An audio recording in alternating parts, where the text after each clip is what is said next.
Hello, everybody. Good afternoon, and welcome to the Stony Brook University College of Arts and Sciences preview session. I'm Amanda Mills, the Assistant Director of Undergraduate Admissions for Stony Brook University, and I have just a few housekeeping notes as we get started here. You may use the Q&A feature to ask our speaker any questions throughout the session, and we will answer them at the end of the presentation. Also note that this session is being recorded and will be available on the admissions YouTube page later this week. Today's session, titled Demons to Think With, is being presented by Professor Robert Crease, Chair of the Philosophy Department at Stony Brook. Professor Crease, we look forward to today's session, and now I'm happy to turn it over to you. Thank you, Amanda. As Amanda said, I'm a professor and chair of the Department of Philosophy, and I'm interested mostly in the philosophy of science. And I really like topics at the intersection of philosophy and science. And I've become interested in one of them. A topic that might surprise you is crossing the humanities and sciences, which is demons. And in fact, I'll be teaching a course soon on the topic. And the course is called Demons to Think With. And the idea being is that, demons are found across all parts of the sciences and humanities. There's demons have played a role in art and literature and philosophy. You find them in Descartes and Dostoevsky and Nietzsche. You find them in art in Goya and Bruegel. But you also find them in science, in the works of Maxwell, Einstein, Darwin, Feynman, and so forth. So that you find them everywhere. And the course that I'll be teaching uses demons to teach a variety of topics. So demons come in several different types, and sometimes they blend the types. And one is as actual embodied spirits in literature and art and philosophy. Another is as creatures for scientific thought experiments. And you find them in your computer demons nowadays. Now, one of the earliest references to a demon is in Socrates, who's in some way the founder of Western philosophy. Socrates described his demon as a voice that lay in the background most of the time, but it emerges to forbid him to do something he's thinking of doing, but it never orders him to actually do anything. That is, it only tells him what not to do. It doesn't tell him what to do. And that demon, he said, was responsible for keeping him out of politics. So Socrates' demon was a friendly demon. It's a voice, a kind of divine spirit or good spirit inside him. And there were some early philosophers to follow, including the Stoic Marcus Aurelius, who described similar kinds of demons. And these represented the voice of divine rationality in humans. In the Middle Ages, you saw many evil demons. They're painted most famously in the early 16th century by people like Hieronymus Bosch in his painting The Garden of Earthly Delights, and Peter Bruegel and so forth. These were horrible creatures. But in a funny way, these demons served to teach humans. You had to be good or they would get you. They were tempters. You had to be able to resist temptation or they would destroy you. So you had to be, first of all, you had to be alert to demons, be able to spot them and recognize them and their properties, and figure out how to avoid them. So they sort of taught morality because you had to survive. You had to learn to recognize and cope with them. So to evade such demons, humans had to mature. They had to improve their ethical demeanor and their cognitive skills. So in a really funny, negative way, they were teachers. You had to be clever to spot them because they could be really tricky. Hamlet's in Shakespeare's Hamlet, for instance, Hamlet had to decide whether what confronted him on the parapet was a deadly demon or a genial ghost, an apparition of his father. And he had to prepare himself for either eventuality. So Hamlet had to decide, was that ghost fishing or not? Now, these are what I call old school demons. And these are practically as old as even as religion.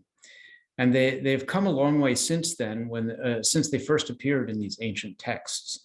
These old school demons were scientifically illiterate, but they were morally astute in the sense that they knew how to corrupt you, to tempt and corrupt you. Each of these demons had their own wills and objectives, and they cannily sought opportunities to steal, betray, sabotage, and cause other types of physical and moral mischief. Now, in the modern era, demons grew more complex. For Freud, they're created by the stuff of our psyches. You know, a trauma happens and we try to repress it, and that turns it into a demon-like force that keeps returning. Freud called it the return of the repressed. And the only way to exercise this demon, according to Freud, was to acquaint yourself with it by talking about it, and that weakened its power. The German philosopher Friedrich Nietzsche wrote about a mythical thought experiment involving a demon. And this is one of my favorite demons.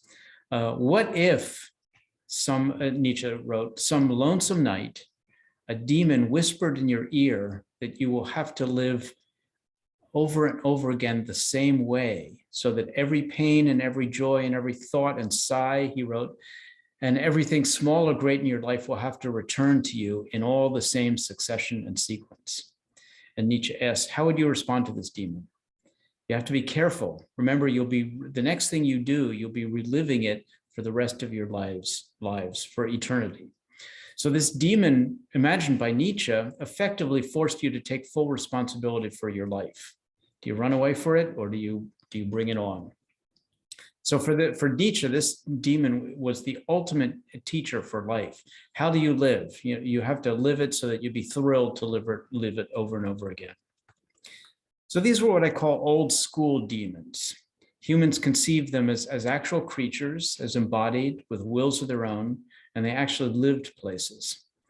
Except for Freud, which lived in our psyches, or Nietzsche's, which was lived in a kind of allegory land.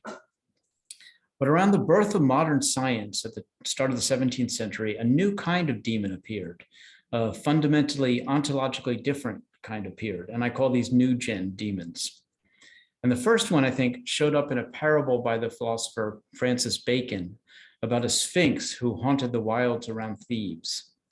The sphinx would lie in wait for travelers, and then she would suddenly attack and grasp them, and she then propounded them. She then posed to them certain riddles. So and if they couldn't solve them, if these people couldn't solve them, then the sphinx, the demon, killed them. So there's several interesting things here. What's like the old demons is that the sphinx lies in wait, pounces, and then kills you. But there's a new thing, which is that this demon is rational. It thinks more or less like a human. It poses riddles. It starts its attack on you with a riddle.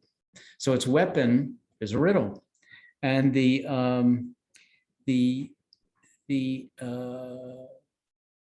so it challenges your mind. It's not only that, but you can kill it if you solve the riddle. If you're smart enough, you can fight it off, not by being moral, but by being clever. So Oedipus solved the riddle, rendered the Sphinx powerless, and killed it. Now, Bacon saw the parable as a metaphor. The demon represented nature, and Oedipus represented the scientist. Nature could be deadly, Bacon implied, but it was knowable, and by investigating it and thinking through the issues rationally in the puzzle, you could render it harmless. So this was all parable about science. So why did Bacon tell it in the form of a parable? Why didn't he just say, do science, or science works? And there's a reason for that. Bacon was writing at the beginning of modern science, and he was trying to convince people to take it up, for politicians to understand and for politicians to understand what it was about, to respect it, and to support it. But how could he do that before science existed? He couldn't point to something and say, see, that's what science does. You should support it and believe in it. This was before cell phones, and vaccines, and automobiles, and weapons, and Twitter, and things. So things that we now recognize as the products of science.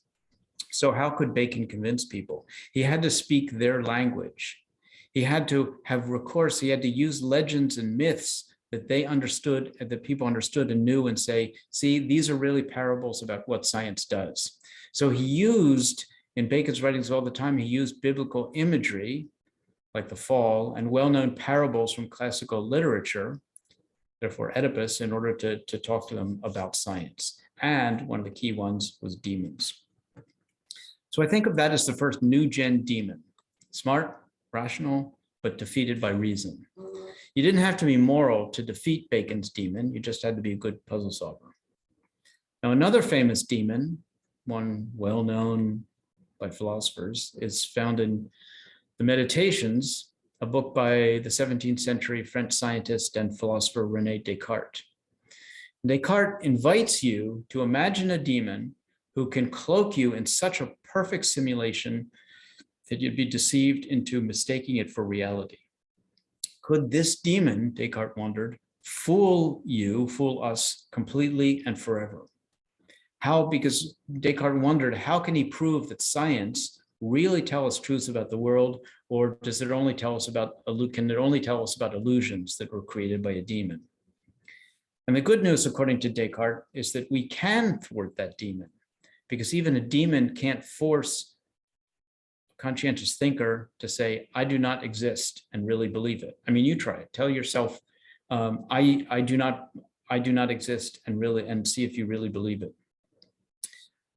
Furthermore, once that truth is established, Descartes wrote, more and more truths unfold from it until eventually your confidence in the validity of science is restored.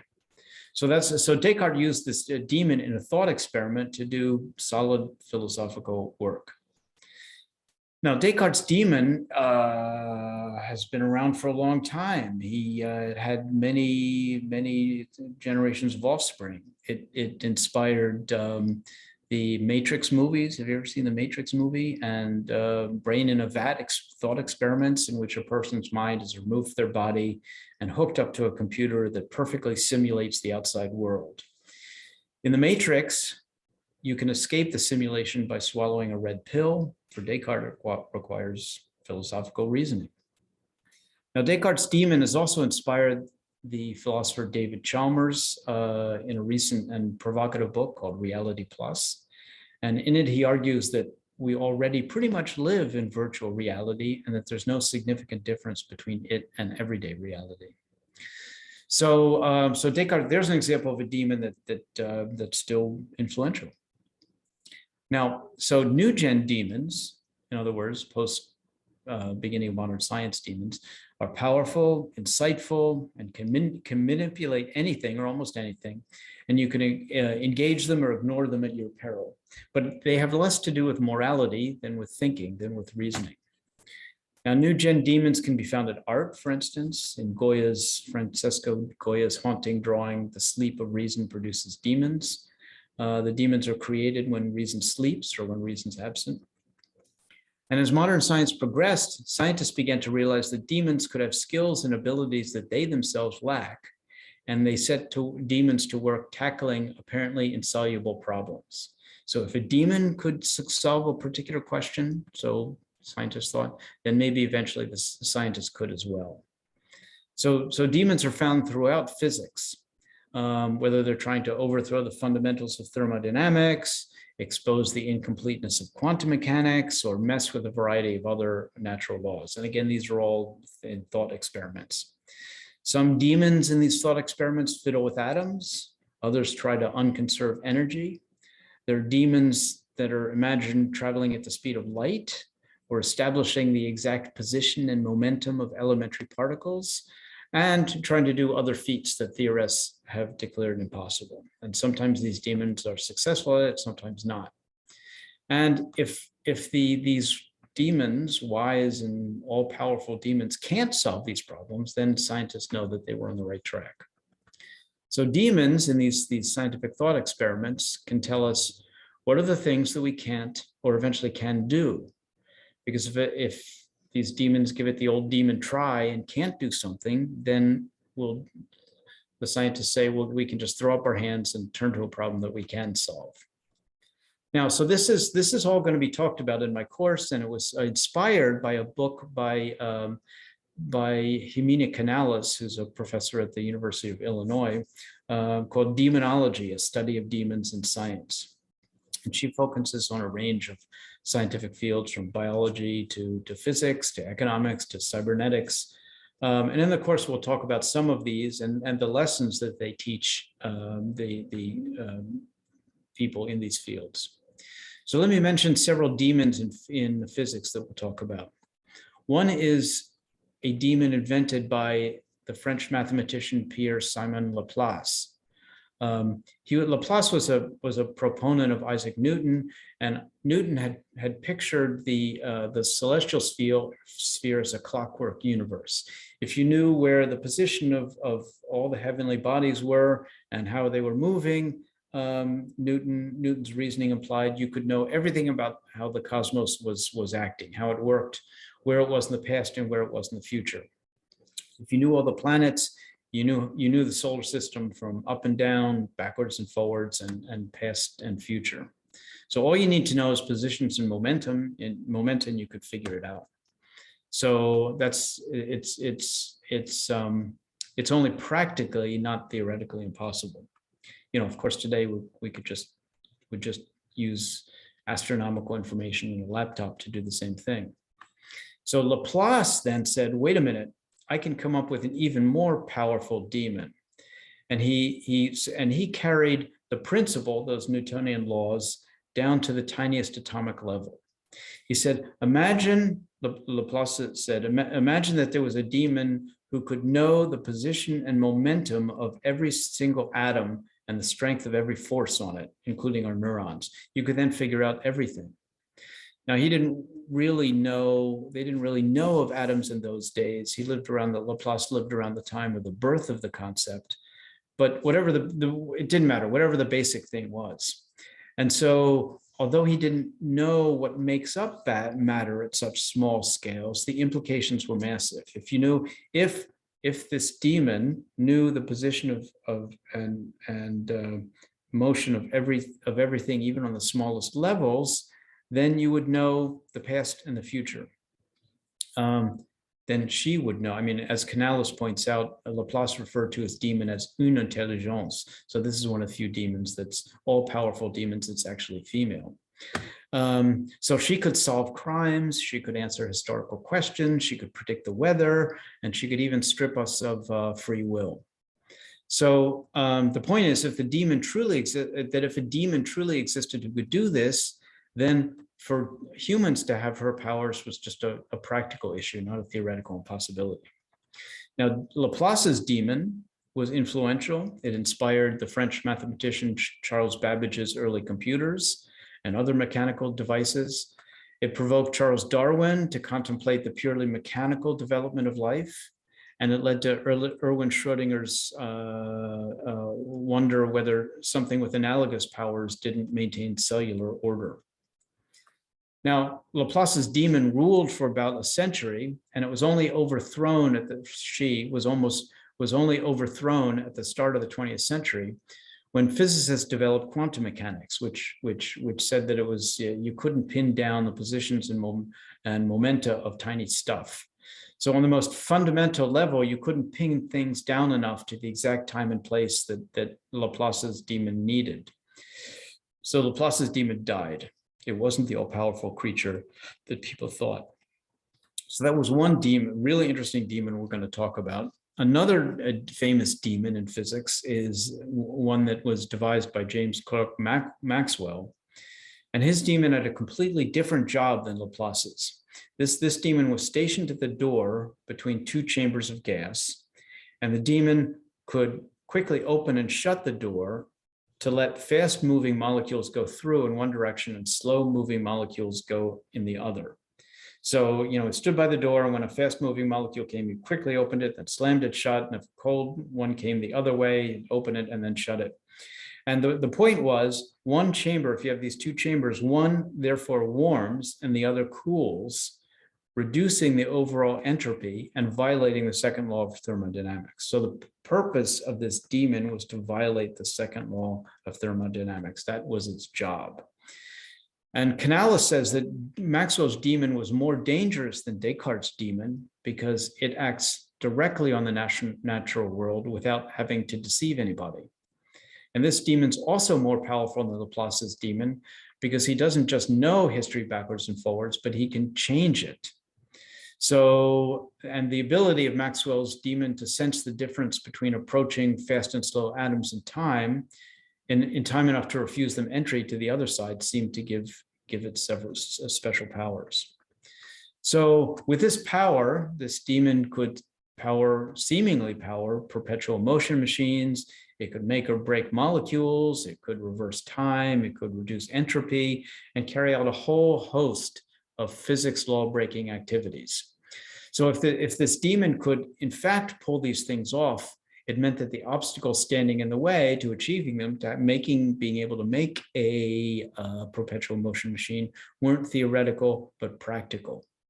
So, and that his demon, this Maxwell's demon, still is influential. You still see scientists writing about it, studying whether it is possible or not. And for instance, studying how much energy, if the demon did exist, how much entropy he sweats and heats up, how much he heats up in his efforts, and if that's enough to ruin his goals. Again, the point of this thought experiment of Maxwell's demon is to ask, can we do these things, things like perpetual motion? Is it theoretically impossible, or is it only practically very difficult? And some generation of humans in the future will be able to imitate the demon and pull it off. So the wonderful thing about this and other demons isn't that he or she or whatever teaches us. It teaches us regardless of whether this demon can or can't do the task. If the demon can do it, then we know something. And if it can't, then we learn by figuring out why it can't. So what physics principle, for instance, stands in the way? What makes it impossible? That we learn from that teaches us something. So as I said, still today, you see some scientific papers touching on this issue. Is Maxwell's demon possible or not? And if it's impossible, why?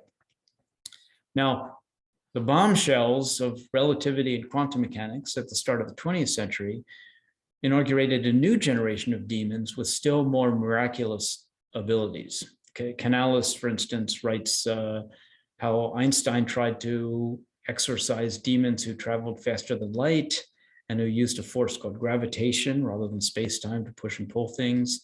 There are quantum Maxwell's demons, nanoscale demons, and even nuclear magnetic resonance demons. Richard Feynman once contemplated a computer modeled on DNA replication processes that could get work out of nearly random fluctuations.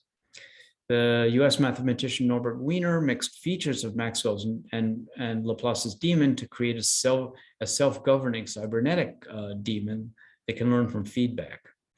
There were demons who live in black holes that devour information and energy and make entropy disappear. A philosopher, the philosopher John Searle, imagined a demon who lived in the brain and consumes neural synapses. What would happen then? So you can find these demons in philosophy, in poetry, psychology, religion, and even popular culture. You know, one features in a different way for a quite different purpose in a video for Montero by the rapper Lil Nas X. This video appropriates religious demon imagery to criticize and attack what he considers institutions oppressive to queer sexuality. And this video is considered by some to be sacrilegious, others as expressive. So demons are still around, still controversial. So as a coda, let me say, I will eventually work with Elise Graham, who's a professor in the English department and has a background in computer security. And she will teach computer demons, that is malware that lies in wait and then acts for good or evil, looks just for the right moment to pop up and do good or evil in your computers. And eventually this will be, it won't be the next time I teach it, which will be in January, but sometime after that. And we don't want to mix cyber and cultural demons to turn our students into cyber cops or cyber criminals. but we want to use the demons to teach students important lessons that cross the sciences and the humanities. You know, demons kind of instantiate our intentions. They place these intentions materially in the world, able to act independently the intentions that led us to construct them. So it's our course will help students. By the way, Graham is also going to teach enough code so that the students can create very simple versions of these computer demons. And it's important. We think it's important to learn about these things, learn about demons in advance rather than afterwards when it's too late. So we think the course will appeal equally to humanities and science students, and that will inspire and instruct the students and force the humanities and science undergraduate students to work together. Although Graham likes to joke that teaching coding to art students will be easier than getting science students to read humanities texts. But so students, she and I think, need to cope with demons of all sorts and understand their principles, and that students will be poorly educated if they couldn't. So we'll be soon trying out the course unless some sphinx is lurking in wait to stop us. So thank you, and I look forward to meeting you at Stony Brook. Thank you so much. That was fascinating. And we have a question for you, Robert. Crease from Lorenza, who's joining us from Vermont. And her question is, were the demons generally only seen by the person reflecting on their experience, or would everyone around him also hear Freud's demons? Well, the other demons were very public. I mean, in paintings like in Bosch and Bruegel, I mean, you'll see in the Garden of Earthly Delights and so forth, the demons are very public. Freud's demons are something different. Freud's demons just live in our own psyche, and they only affect us. And Freud thought, but by describing them, you'd be putting them out there for you and the therapist to examine, and that would weaken them. Does that answer the question? There's no follow-up question yet. So, oh wait, let's see. Yes, thank you. Lorenza says thank you. Let's check and see if we have any other questions coming in. Our guests are more than welcome to post any questions in the Q&A if they have them, and we'll give them a minute or two to do that. Just as a reminder, everybody, if you haven't already, please check out our Stony Brook's admitted student webpage. There are many fascinating sessions coming up over the next few weeks. We have both virtual and in-person sessions, and we would really like you to join us, and we hope the content is what you're looking for. I don't see any additional questions coming in, so I'm just going to say thank you so much to our esteemed guest speaker. That was really an amazing presentation. I'm sure we have students who will be very eager and looking for that course when they arrive at Stony Brook next year. And I hope everyone has a wonderful rest of their afternoon. Thank you so much, everyone. Have a great day. Thank you, Amanda. Thank you. Bye, everybody.